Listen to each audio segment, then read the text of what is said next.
G'day guys, welcome back to our curated playthrough of Mass Effect. In the previous episode, we took the Normandy for a maiden voyage as captain, before eventually making our way to the Artemis Tau cluster. And we have landed here on Therum, and there's Geth all over the place, and we've found the dig site, and also Dr. Liara Tassoni, which you can see trapped behind that force field there.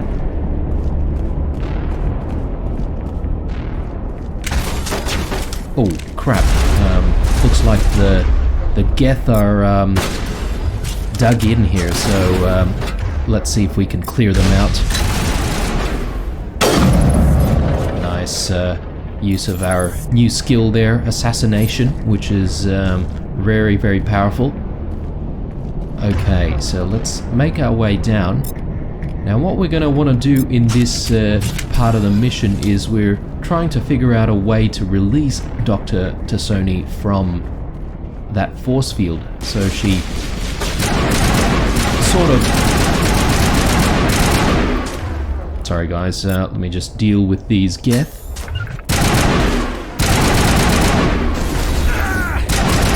Okay, that didn't sound good.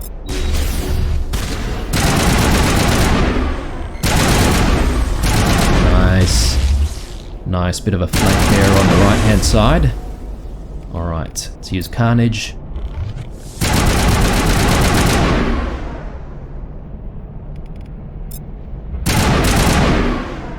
Okay, very good.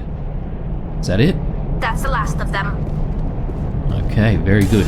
As I was saying, yeah, Dr. Tassoni sort of trapped herself in there just to prevent the Geth from getting to her. Let's see, weapon locker.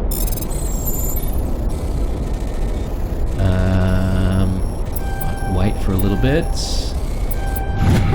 Yes, okay. A few weapons and ammo upgrades. Another one here.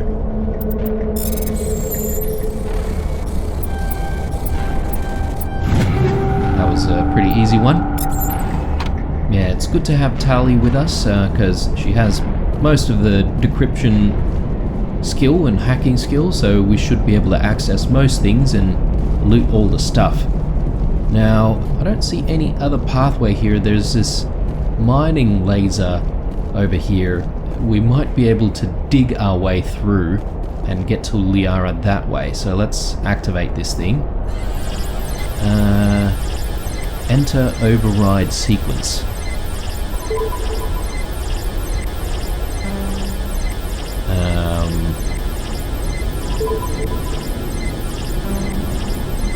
Okay.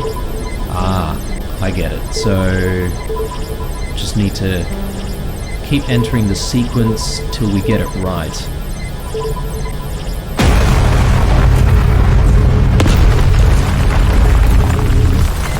Well, that wasn't too hard. Alright, let's see what we have here. This bathroom tile looking thing. And a control panel. It's an elevator.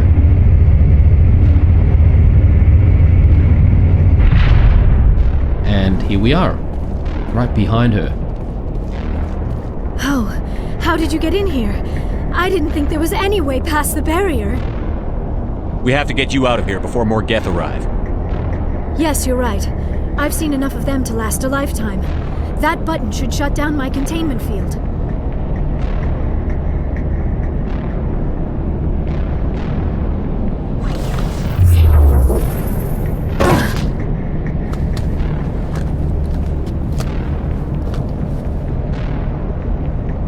Any idea how we get out of this place?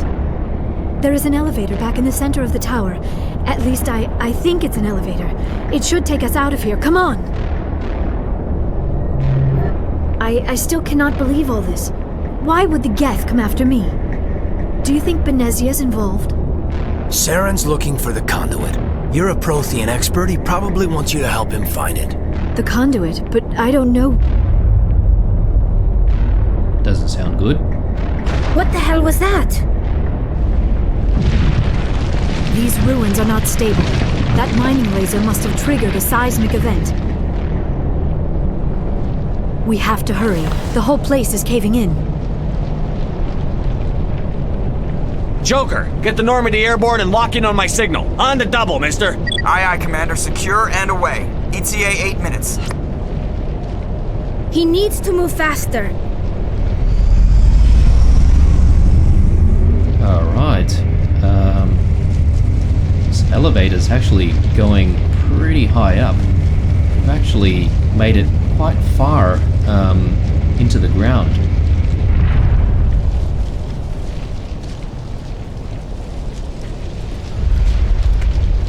Here we go.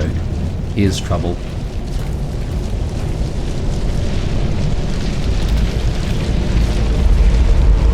Surrender. Or don't. That would be more fun. In case you didn't notice, this place is falling apart. Exhilarating, isn't it? Thanks for getting rid of those energy fields for us. Hand the doctor over. Whatever it is you want, you are not getting it from me. She'll stay with us, thanks. Not an option. Saren wants her, and he always gets what he wants. Kill him. Spare the Asari if you can. If not, doesn't matter. Oh, here we go. Alright, get overkill on.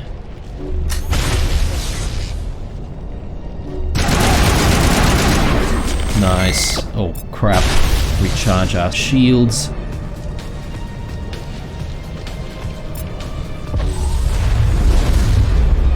Okay, let's put Carnage on that Krogan. Nice. Took him out. Okay, let's push up here.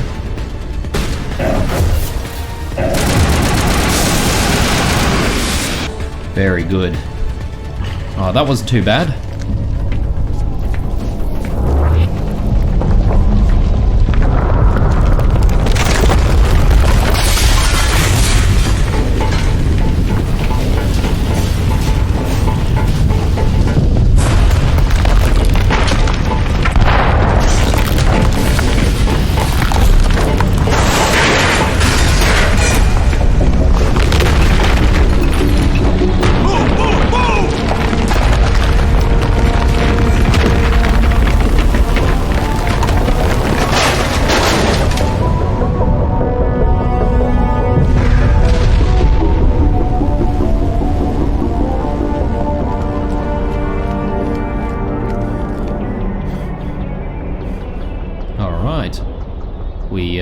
Managed to make it out, I suppose. Too close, Commander. 10 more seconds we would have been swimming in molten sulfur. The Normandy isn't equipped to land in exploding volcanoes. They tend to fry our sensors and melt our hull. Just for future reference. We almost died out there and your pilot is making jokes? Joker pulled our asses out of there. I think he's earned the right to a few bad jokes. I see. It must be a human thing. I don't have a lot of experience dealing with your species, Commander.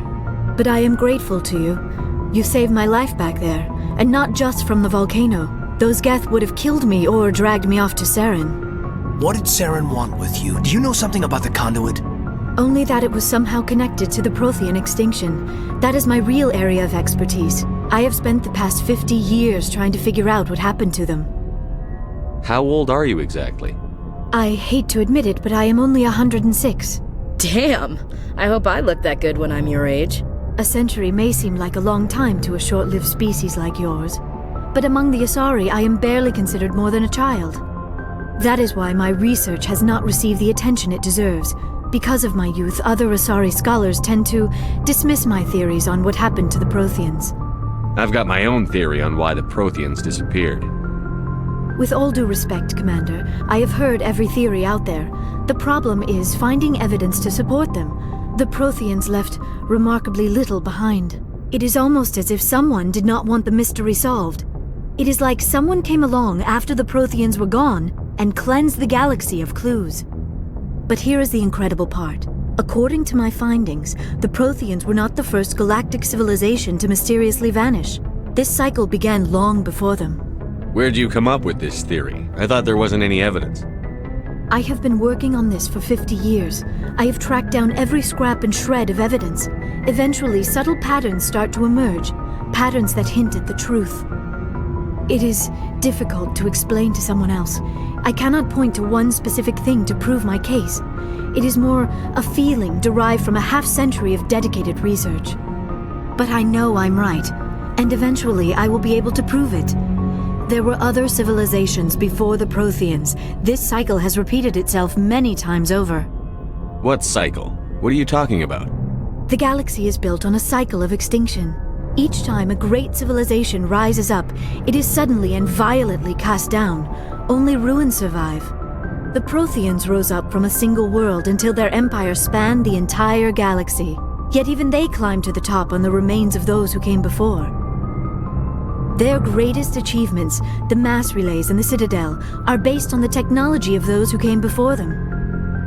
And then, like all the other forgotten civilizations throughout galactic history, the Protheans disappeared. I have dedicated my life to figuring out why. They were wiped out by a race of sentient machines. The Reapers. The Reapers? But I have never heard of. How do you know this? What evidence do you have? There was a damaged Prothean beacon on Eden Prime. It burned a vision into my brain. I'm still trying to sort out what it all means. Visions? Yes, that makes sense. The beacons were designed to transmit information directly into the mind of the user. Finding one that still works is extremely rare. No wonder the Geth attacked Eden Prime. The chance to acquire a working beacon, even a badly damaged one, is worth almost any risk. But the beacons were only programmed to interact with Prothean physiology. Whatever information you received would have been confused, unclear. I am amazed you were able to make sense of it at all. A lesser mind would have been utterly destroyed by the process.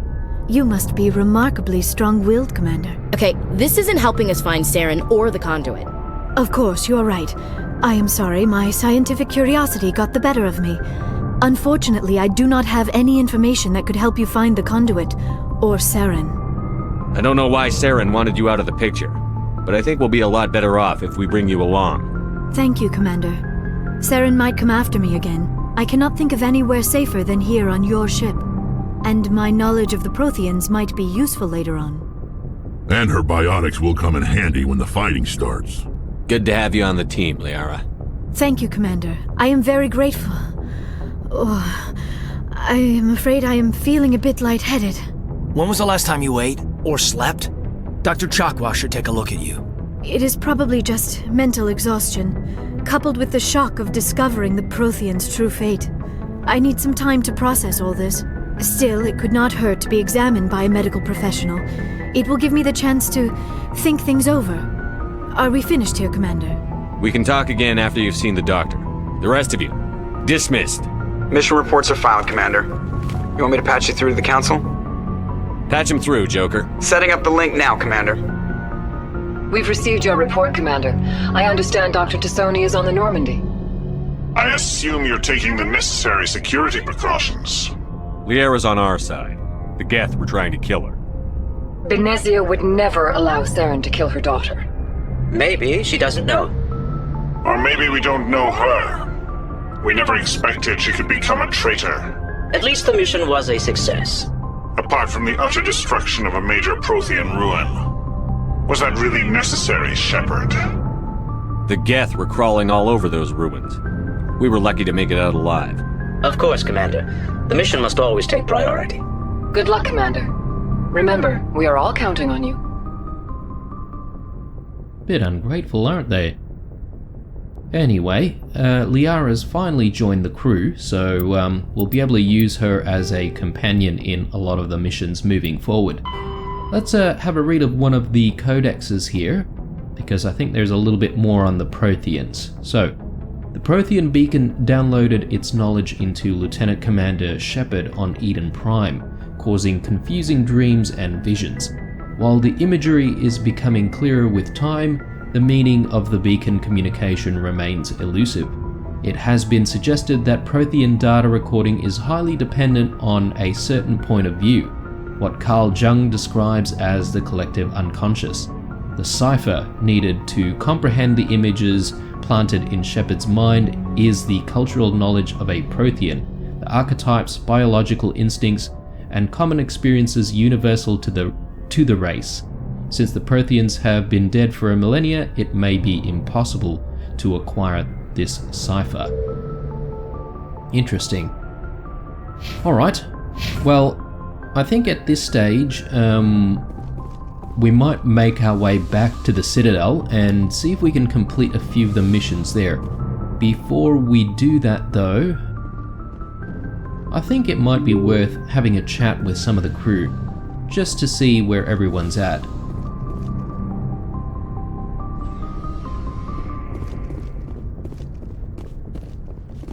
Okay, we'll chat with Kaidan, but we haven't checked out our quarters here, so it's a bit plain. Another codex entry there.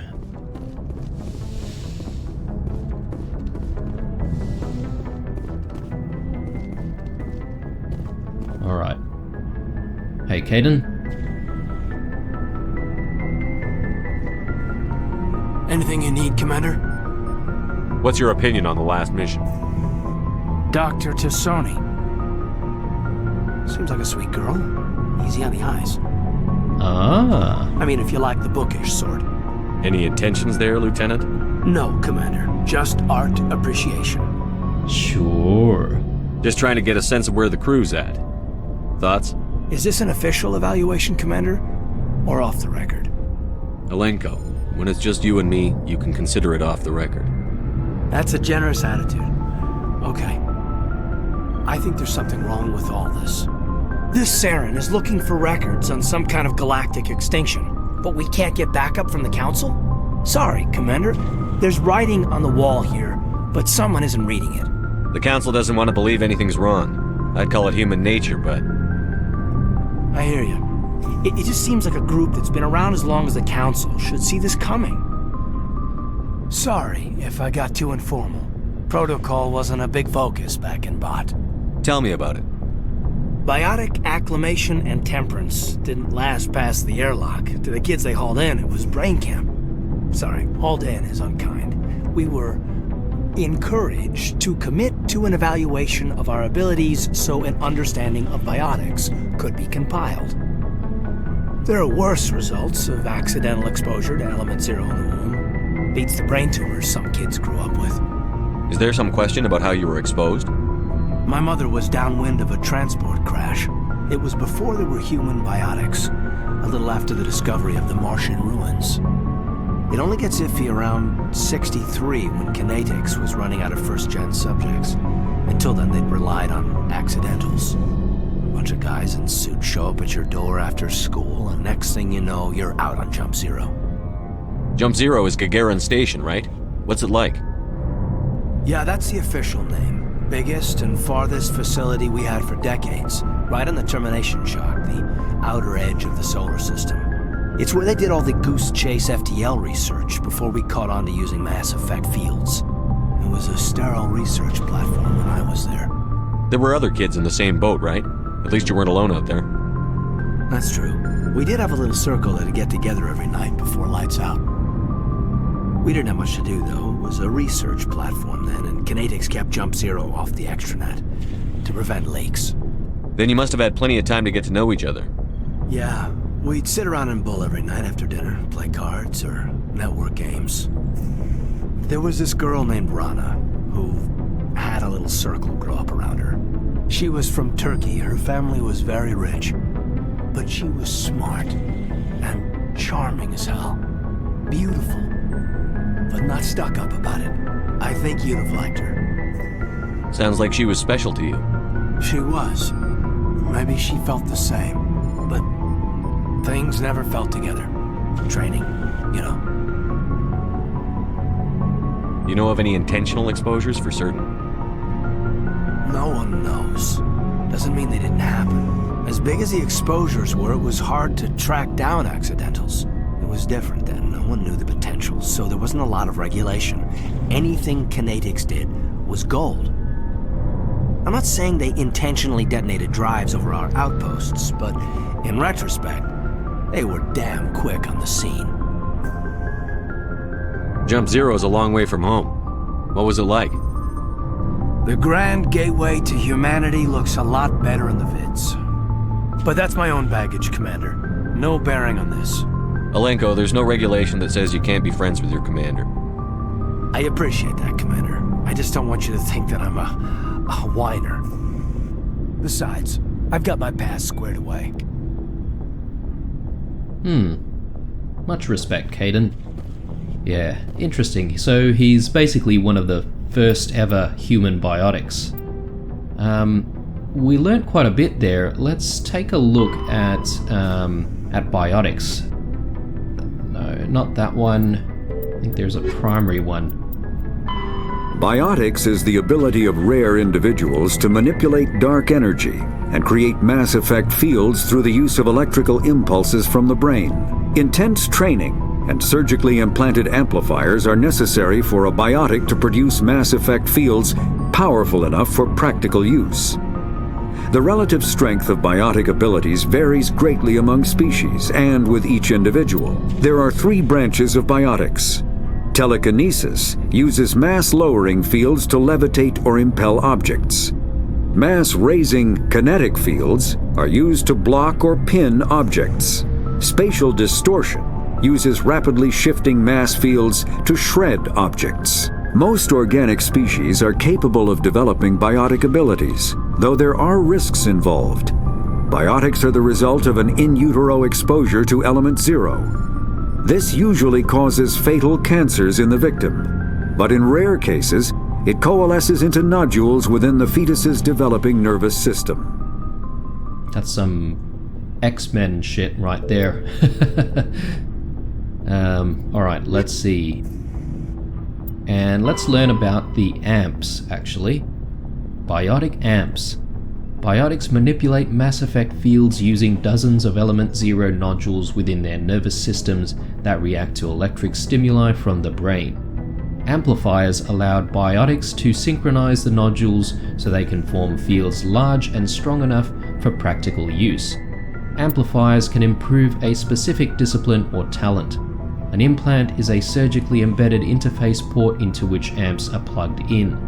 On humans, the implant is usually placed at the base of the skull for convenient access, though the user must be careful to keep it free of contaminants. Implant ports can fit a variety of amps, and there is a growing market for modifications and add-ons. The finest quality implants and amps are manufactured by Asari artisans, but the Alliance's L3 implants first deployed in 2170 are a significant step forward. Biotic training. Biotic implants and amplifiers only provide the potential to create coherent mass effect fields. Whether biotics can actually do so is largely determined by their training. Biotics must develop conscious control over their nervous systems, sending specific electrical impulses to the element 0 nodules embedded in their nerves. They are taught to use the implants and amps with biofeedback devices and physical mnemonics. Specific gestures or muscle movements fire the proper sequence of nerves to activate a certain skill. Kinetics Industries pioneered biotic training with the Biotic Acclimation and Temperance Training program.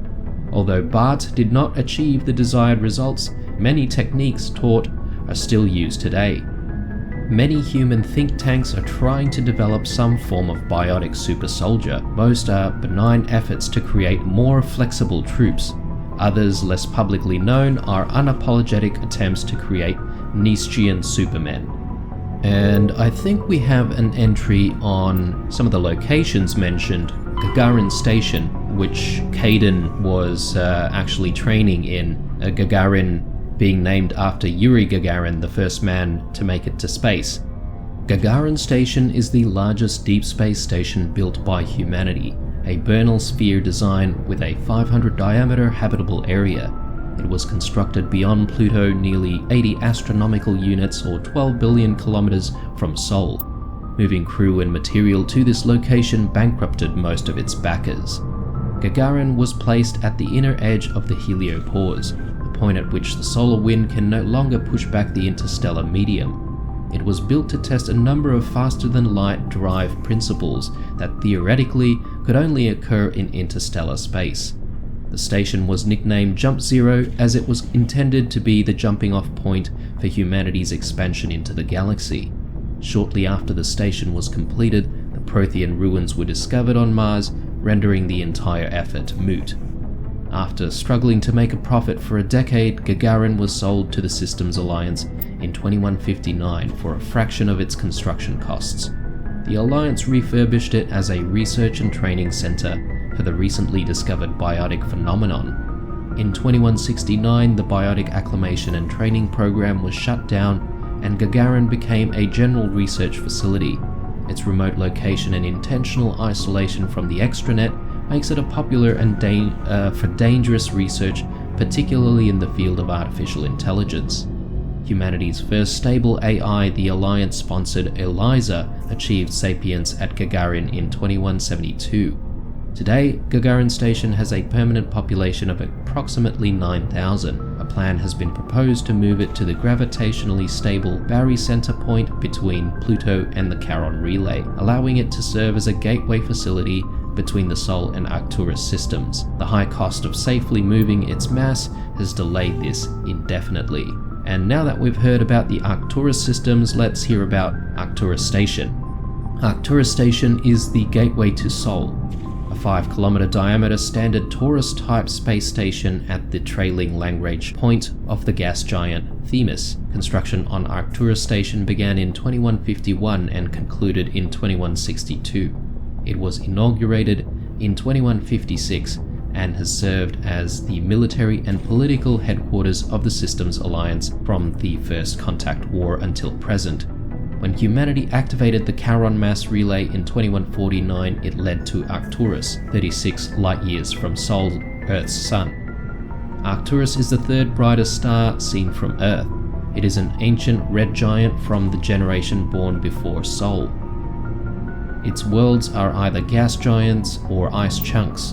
While some rocky debris exists, the metal content is 25% lower than normal. To build Arcturus Station, metallic asteroids were towed through the mass relays to the construction site. Many of these asteroids remain near the station, their mined-out areas home to transient populations. The expense of bringing construction materials into the system was acceptable due to its strategic value. With 3 primary mass relays in addition to the secondary one to Sol, Arcturus is a major communications and military choke point. The Alliance First Fleet is based in Arcturus, where it can guard the gates to Sol and react to incursions in the 3 connected clusters. The station also hosts the Systems Alliance Parliament and the Systems Alliance Military General Headquarters. Its permanent population is approximately 45,000. Arcturus is actually from the galactic halo, one of the cluster of 52 stars that are crashing through the disk of the galaxy. In 1 billion years, Arcturus will be sailing through the depths of extragalactic dark space. There you go. Bit of reading there, guys, but let's continue on and see if we can have a chat with some of our other crew members in the vehicle bay.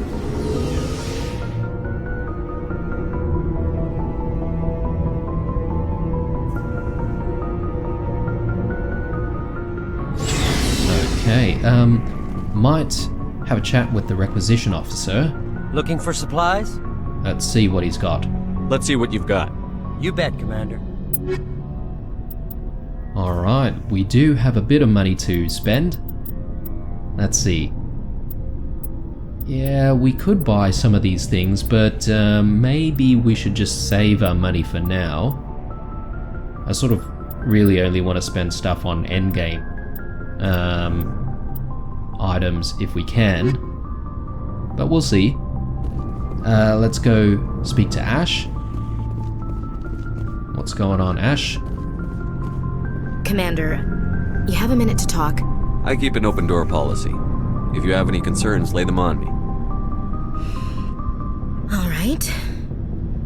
I know things are different aboard the Normandy, but I'm concerned about the aliens, Vicarian and Rex. With all due respect, Commander, Should they have full access to the ship? They may not serve the Alliance, Chief, but they're allies. At least as far as Saren goes. This is the most advanced ship in the Alliance Navy. I don't think we should give them free rein to poke around the vital systems. Engines, sensors, weapons. You don't trust the Alliance's allies? I'm not sure I'd call the Council races allies. We, humanity, have to learn to rely on ourselves. Standing up for ourselves doesn't mean standing alone. I don't think we should turn down allies. I just think we shouldn't bet everything on them staying allies. As noble as the Council members seem now, if their backs are against the wall, they'll abandon us. You've got a pessimistic view of the universe, Williams. A pessimist is what an optimist calls a realist. Look, if you're fighting a bear and the only way for you to survive is to sick your dog on it and run, you'll do it. As much as you love your dog, it isn't human. It's not racism, not really. Members of their species will always be more important to them than humans are. These seem like deeply held beliefs, Williams. What made you think this way? My family's defended the Alliance since it was founded. My father, grandfather, great-grandmother, they all picked up a rifle and swore the oath of service. I guess we just tend to think of Earth's interests as our own. It doesn't sound like you've worked with aliens before. No, sir. Mainly I've been groundside, part of the surface garrison forces. I did get a rotation on a space station for training. Every Marine a rifleman, every rifleman ZG certified. That's odd. Your record is spotless and your technical scores are exemplary. You should be serving with the fleet. Anyway, that's why I haven't served with many aliens, Commander. I never knew my family. Grew up an orphan on Earth. Anybody in your family I'd have heard of? Couldn't say, Commander. So why are you out here? Just trying to get away from Earth? No. The future of humanity is out here. There's so much we haven't seen yet. Yeah. I still remember my first field exercise on Titan. When we hit mud, the reality hit me. I'm the first person who ever stood here. Then my drill instructor kicked me in the ass. I went face first into the muck. He spent the next 5 minutes chewing me out for gold breaking. Don't tell me you had Gunny Ellison. He's the only one I know who uses that word to describe shirking duty. Oh, Lord. You went to the Makapog boot camp, too? Yeah. Gunny Ellison's still reaming out recruits down there. Kicking ass and using words like inveigle and pusillanimous. All right. I can see where your concerns are coming from, Williams. But this is a multilateral mission. You're going to have to work with aliens, like it or not.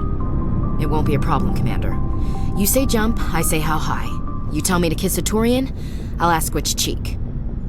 Whoa, Would you kiss anyone I ordered you to? That depends, sir. If you ordered me to kiss a superior officer, that would be a violation of the regs concerning fraternization. Oh, man. That would make it an illegal order. I'd be required to decline and relieve you of command. Sir. She's onto us.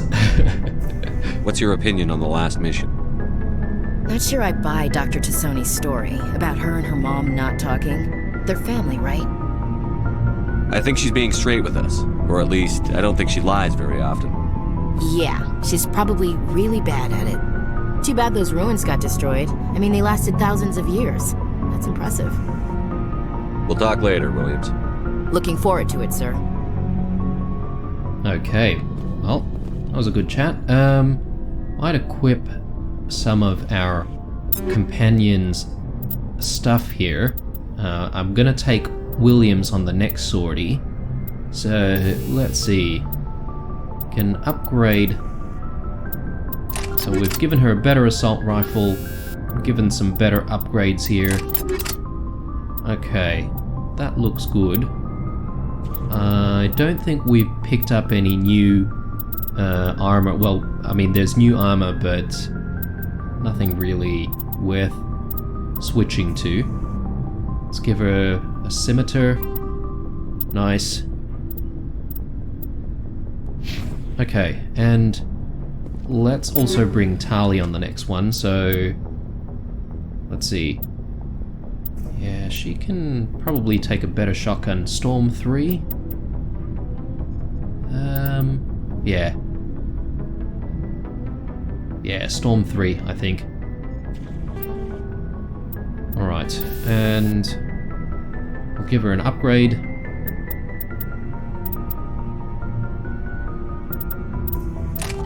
Overhead sounds good. And I might take the combat sensor for myself, actually. Don't think we have any non-human armors just yet, so that'll have to do. Let's have a look at our own equipment. Okay. Can we maybe take a better sniper here? Yeah, we've got Reaper 3. That might be pretty good, actually.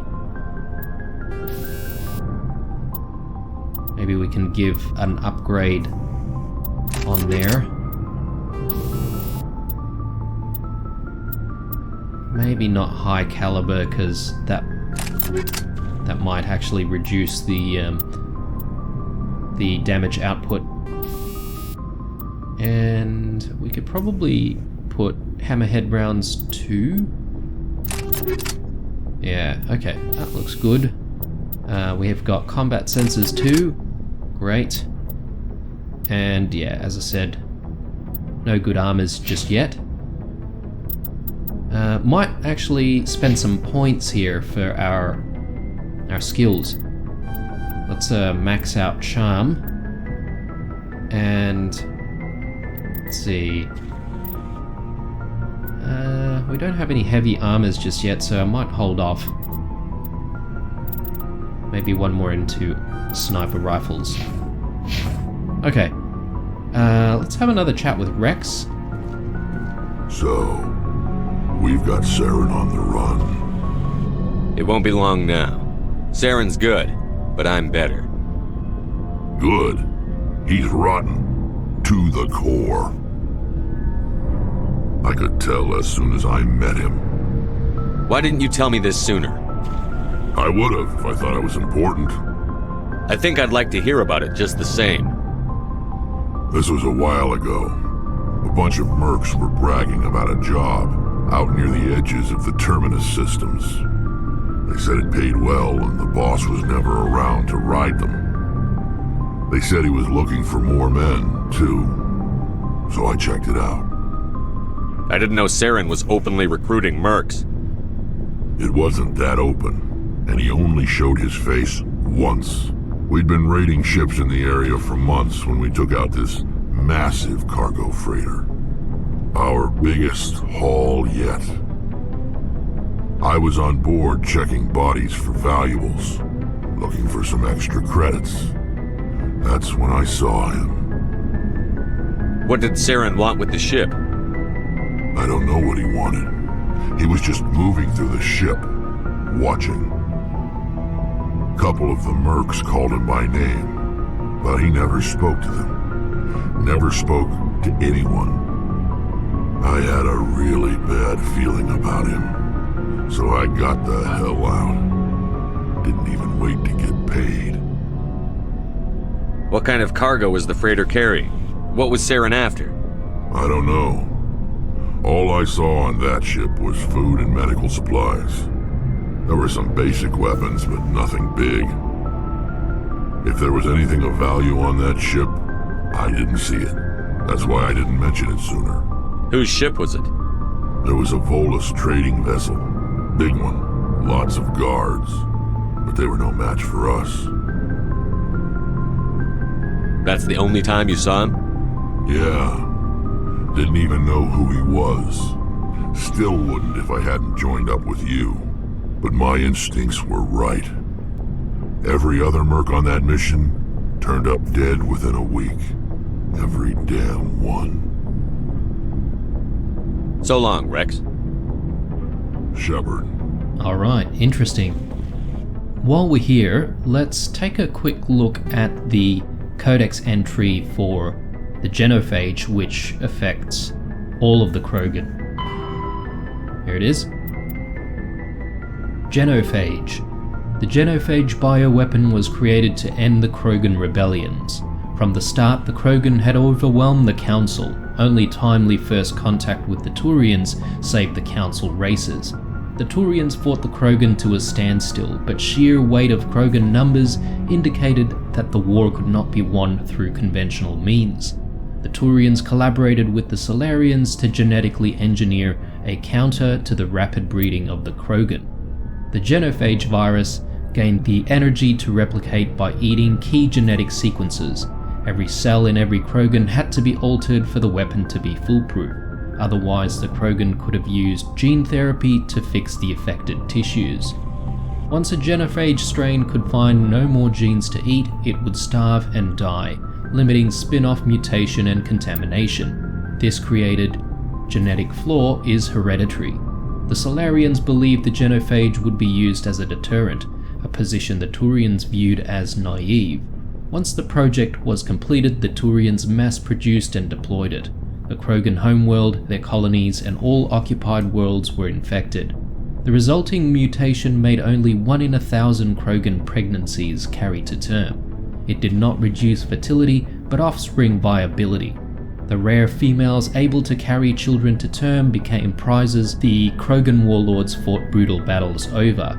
The Krogan are a shadow of their former glory. While the rebellions took place centuries ago, they are constantly reminded of the horror of the genophage and of their inability to counter it.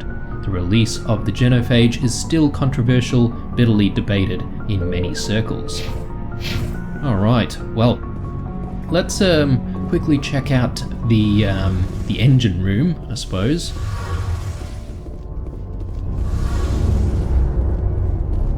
Charge status. Hey, Adams. Hey, Commander, you know that Quarian, Tally? She's been spending all her time down here asking me about our engines. I'll tell her to leave you alone. What? No, she's amazing. I wish my guys were half as smart as she is. Give her a month on board and she'll know more about our engines than I do. She's got a real knack for technology, that one. I can see why you wanted her to come along. I figured she'd be a real asset to the team. You got an eye for Tally, Commander, but I'm guessing that's not why you came down here. I want to know more about the Normandy. She's the best ship I've ever served on, probably the fastest vessel ever designed, and she's the only one using the new Tantalus drive core. What's so special about the Tantalus drive core?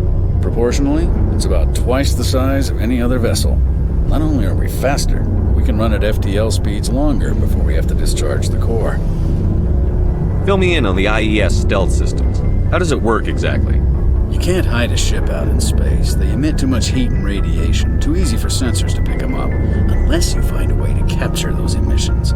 So our stealth systems trap the energy we give off in storage sinks built into the ship itself, no emissions to give away our location. Eventually the sinks have to be vented. More than a few hours silent running and they overheat, cook us inside our own hull. There's no way for anyone to detect us? A visual scan can still pick us up. Anyone looking out a window can see us plain as day. But you have to be pretty close to get an actual visual out in space. Most vessels rely on scanners. As long as the stealth systems are engaged, they can't see us. Not unless we accelerate to FTL speeds. Why doesn't it work with faster-than-light travel? Cranking up to FTL blue shifts our emissions, pushes them into frequencies too high to capture in the sinks. As soon as we make the jump, it's like setting off a flare. Sensors can pick up our location whenever we enter or exit FTL flight, but for short-range missions, our stealth systems are amazing, and we've got the only one. Where else have you served, Adams? If you name a class of Alliance ship, I've probably served on it. Everything from dreadnoughts and carriers right down to frigates like the Normandy. My last assignment was on the Tokyo, only a cruiser, but she was a good ship. Couldn't hold a candle to the Normandy, though. Carry on, Adams. Aye, aye, Commander. Cool. Got to know a little bit more about the different ship classes. Let's have a quick read of what we just picked up there. Here we go. FTL drive and drive charge. As positive or negative electric current is passed through an FTL drive core, it acquires a static electrical charge. Drives can be operated an average of 50 hours before they reach charge saturation. This changes proportionally to the magnitude of mass reduction. A heavier or faster ship reaches saturation more quickly. If the charge is allowed to build, the core will discharge into the hull of a ship. All ungrounded crew members are fried to a crisp, all electronic systems are burned out, and metal bulkheads may be melted and fused together. The safest way to discharge a core is to land on a planet and establish a connection to the ground, like a lightning rod. Larger vessels like dreadnoughts cannot land and must discharge into a planetary magnetic field. The ship passes the charge from the drive core to the exterior armored hull, then dives into the magnetic field. As the hull discharges, sheets of lightning jump away into the field, creating beautiful aural displays on the planet. The ship must retract its sensors and weapons while dumping charge to prevent damage, leaving it blind and helpless. Discharging at a moon with a weak magnetic field can take days. Discharging into a powerful field of a gas giant may require less than an hour. Deep space stations or facilities such as the Citadel often have special discharge facilities for visiting ships. Very cool. Alright, let's have a chat with Tali. Your ship's amazing, Shepard. I've never seen a drive core like this before. I can't believe you were able to fit it into a ship this small. I'm starting to understand why you humans have been so successful. I had no idea Alliance vessels were so advanced. The Normandy's a prototype. Cutting-edge technology. A month ago, I was patching a makeshift fuel line into a converted tug ship in the flotilla. Now, I'm sitting on board one of the most advanced vessels in Citadel space. I have to thank you again for bringing me along. Traveling on a vessel like this is a dream come true for me. I had no idea you found ship technology so interesting. It comes with being a Quarian. The migrant fleet is the key to the survival of my people. Ships are our most valuable resource. But we don't have anything like this. We make do with cast-offs and second-hand equipment. We just try to keep them running for as long as we can. Some of the fleet's larger vessels date all the way back to our original flight from the Geth. I can't believe your fleet's still using ships that are 3 centuries old. They're constantly being repaired, modified, and refitted. They aren't pretty, but they work, mostly. We've tried to make ourselves as independent as possible on the flotilla, grow our own food, mine, and process our own fuel. But some things we just can't make on our own. A patch to maintain the hull integrity requires raw materials we just don't have. That's why our pilgrimages are so important. I want to know more about the pilgrimage. When my people reach maturity, we leave our birth ships and seek acceptance with a new crew. It's necessary to maintain genetic diversity among the fleet. But no ship wants to accept someone who will be a burden on them. So, to prove our worth, we embark on a pilgrimage. We set out alone, leaving the flotilla and our families behind us. We only return once we have found something of value we can bring back to the fleet. This is presented as a gift to the captain of the respective ship we wish to join. If the gift is accepted, we are welcomed into the crew. I can't believe they just send you off alone. It's not like they just cast us out. Before we leave, we are given lessons in how to survive outside the flotilla, and given gifts to help us on our journey. We also receive implants to fight off sickness and disease. Generations of living in an isolated and highly controlled environment have left our immune systems weaker than most. By the time we leave the fleet, we are well equipped for the pilgrimage. This is a rite of passage for all Quarians. If it were dangerous, our numbers would suffer. Virtually every pilgrimage ends with a triumphant return and the ritual presentation of the gift to one of the fleet's captains. Can a captain choose to reject the gift? That doesn't happen often. Most captains are eager to increase the size of their crew. It increases their own standing in our society. Even when the gift is not particularly valuable, the captain usually accepts it out of a sense of tradition. However, there is a stigma to presenting a substandard gift. It's not the best way to make a good impression on a new community. Most pilgrims don't return until they find something worthwhile. I want to talk about something else. Like what? I want to know more about the Geth. I doubt I can tell you anything you don't already know. It's been almost 3 centuries since they drove my people into exile. All I know is the story of their origins, what they were when we created them, and how they turned on us. Interesting. The Geth were originally created to serve as an automated manual labor force. Initially, their intelligence was as limited as any VI. Over time, we made small modifications to their programming to allow them to perform more varied and complex tasks, bringing them closer and closer to true AI status. How come the Council didn't step in and stop you? This wasn't true AI research. We may have been skirting the bounds of the law, but we never did anything that was actually illegal. The changes were so insignificant, so gradual, that we were able to control them. Or so we thought. But one thing we underestimated was the power of the neural network. A million Geth thinking simultaneously created an inherently unstable matrix. So, the Geth share brain power? Many of the Geth's logic systems were designed to work in concert with other nearby Geth. Basically, the more of them you have in the group, the smarter they are. So there's some sort of group consciousness? No, nothing like that. They cannot share sensory data or information. Their programming cannot handle that much simultaneous input. Each Geth maintains an individual awareness and identity. The neural network only operates on a process-based level. It's basically the synthetic equivalent of a subconscious. But when they're in close proximity, they can coordinate low-level functional processes, freeing up more capacity for original or independent thought. That doesn't make any sense. I'm probably oversimplifying. The Geth are incredibly advanced and complex creations. All you need to know is that they get smarter when they gather in large numbers. As we built more and more Geth, their effective intelligence became more sophisticated, more abstract. One day, a Geth began to ask its Quarian overseer questions about the nature of its existence. Am I alive? Why am I here? What is my purpose? As you can imagine, this caused a near panic among my people. I don't see what's so bad about those questions. The Geth were created to engage in mundane, repetitive, or dangerous manual labor. That's fine for machines, but it won't satisfy a sentient being for long. The Geth were showing signs of rudimentary self-awareness and independent thought. If the Geth were intelligent, then we were essentially using them as slaves. It was inevitable the newly sentient Geth would rebel against their situation. We knew they would rise up against us, so we acted first.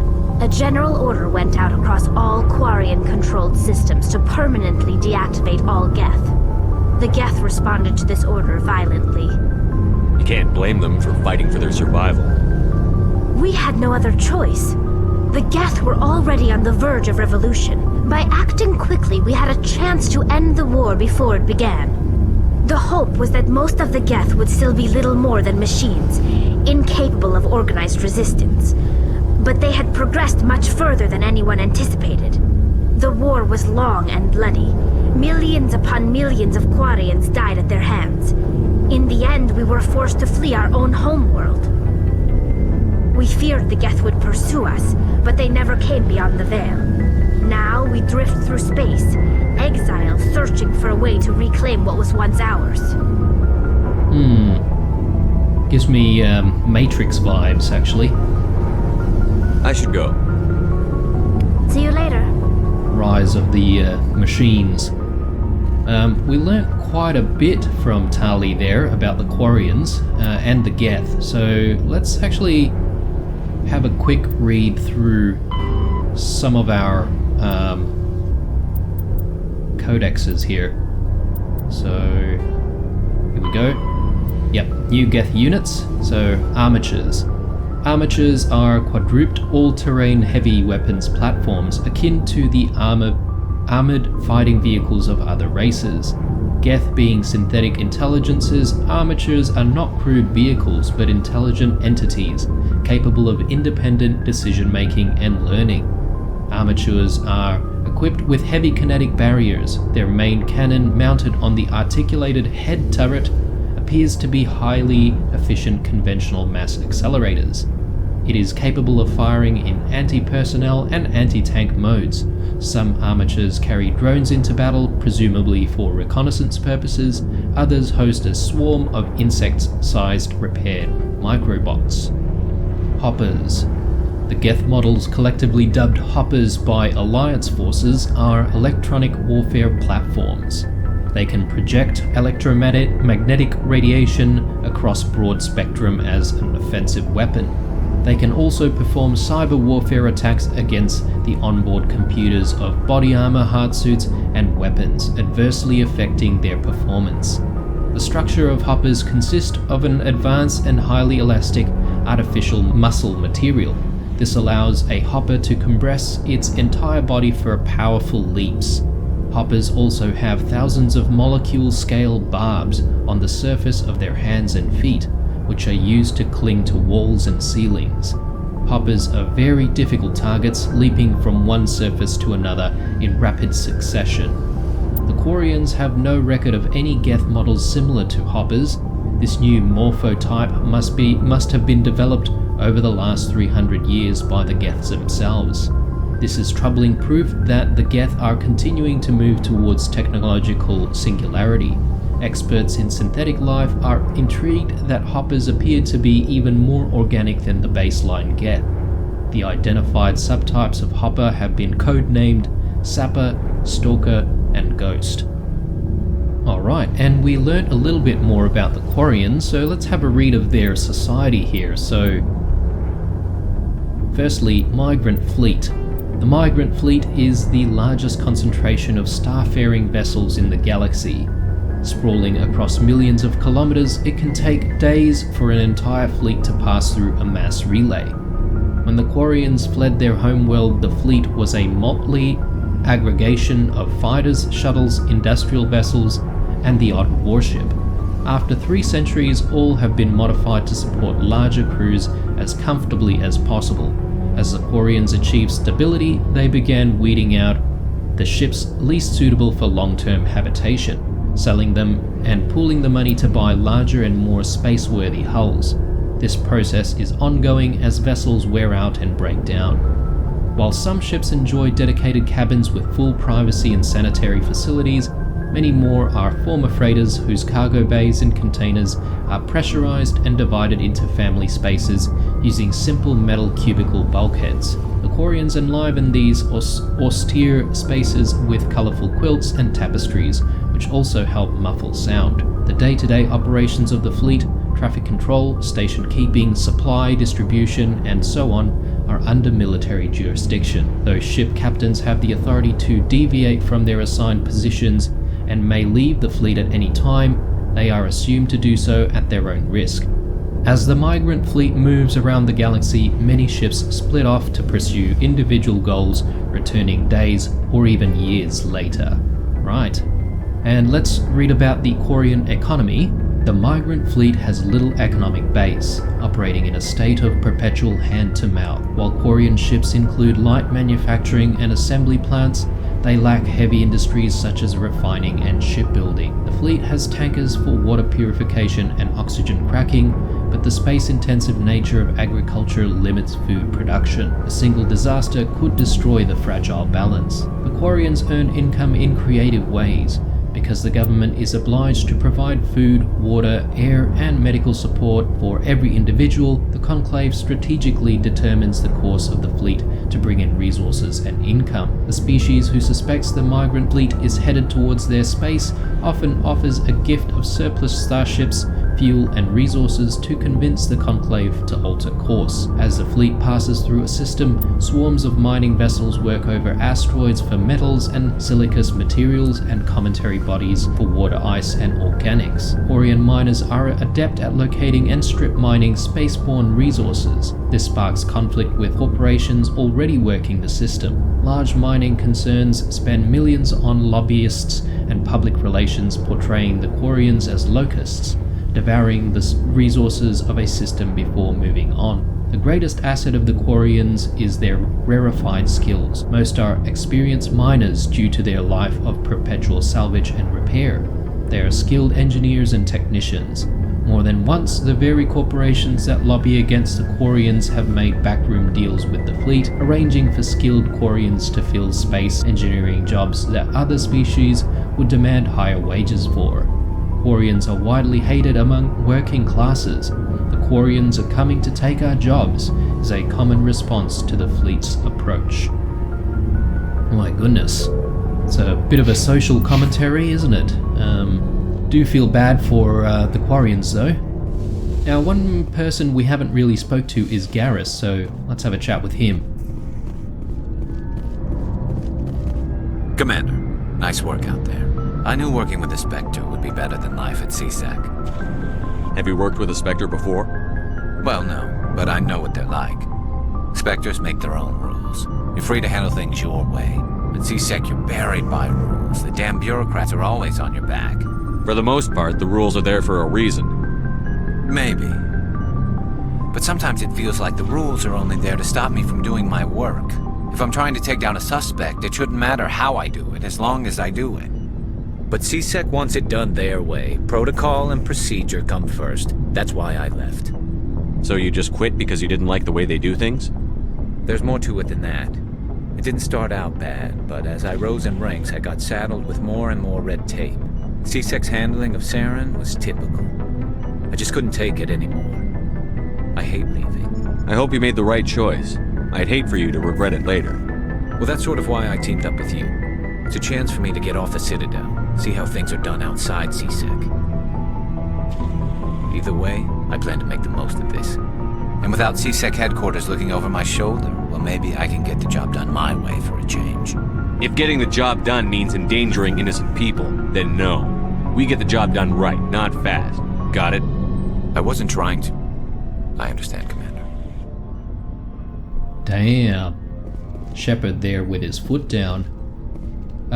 I do like Garrus though. He's a good guy.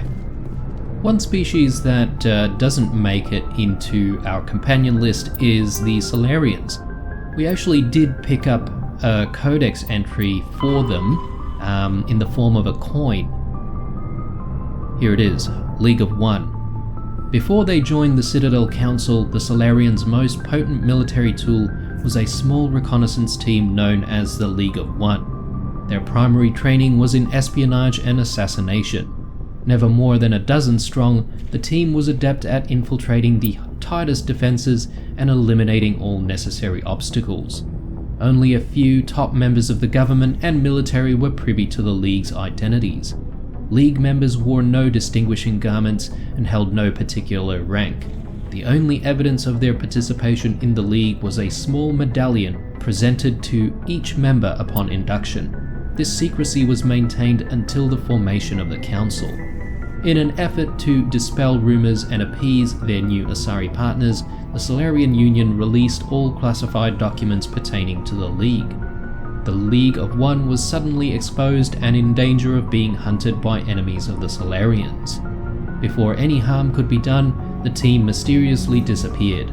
Most assumed this was a convenient lie to help hide their identities, but a few months later the inner cabinet was murdered. Though there was no incriminating evidence, it was clear who was responsible. Realizing the threat posed by this rogue outfit, the Special Task Group dispatched a team of hunters. When they didn't return, the STG dispatched 10 of its brightest operators with broad discretionary powers. Only 2 returned.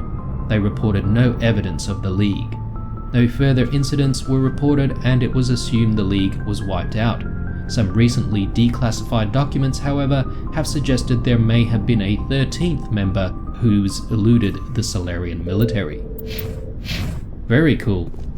That's some James Bond shit right there. Alright, well, I think it's about time we get the show on the road here and make our way to the Citadel.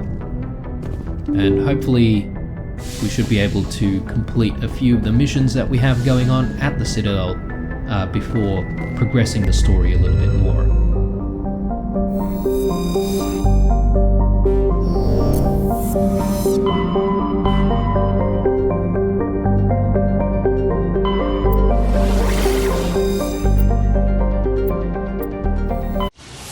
Jump through the mass relay again. We actually haven't read a little bit about the mass relay. Message coming in. Patching it through. Commander Shepard, my name is Nasana Dantius. I have a job for you. I can't say any more in an unsecured communication. If you're interested in hearing my offer, meet me on the Citadel so we can talk in person. I'll be waiting in the Diplomat's Lounge on the Presidium. Okay, interesting. Well, we are headed that way, so... let's read this. Supposedly constructed by the long-extinct Protheans, this colossal deep space station serves as the capital of Citadel Council. Gravity is simulated through rotation and is a comfortable 1.02 standard Gs on the wards and a light 0.3 standard Gs on the Presidium ring.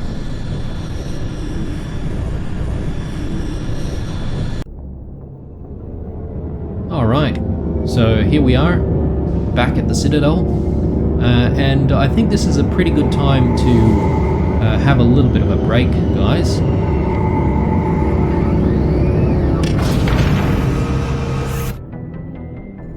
Okay, well, hope you guys enjoyed the episode. Leave a like, dislike, or a comment or two down below, and I'll see you in the next one.